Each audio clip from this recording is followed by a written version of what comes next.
सोलापूर जिल्ह्यात धक्कादायक घटना।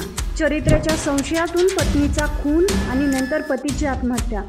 सोलापूर जिल्ह्यातील सांगोला तालुक्यात एक हादरवून टाकणारी घटना समोर आली आहे। 13 नोव्हेंबर रोजी रात्री साधारण 9:30 वाजता कोळे गावात प्रमोद देशमुख यांच्या शेतातील पत्र्याच्या घरात ही घटना घडली। पोलीस तपासानुसार समाधान बबन चव्हाण या व्यक्तीने चरित्र्याच्या संशयावरून आपल्या पत्नीचा साडीने गळा आवळून खून केल्याचा आरोप आहे। यानंतर त्याच समाधान चव्हाणने ओढणीच्या साह्याने लोखंडी अँगलला गळफास घेऊन आत्महत्या केल्याचे प्राथमिक निष्पन्न झाले आहे।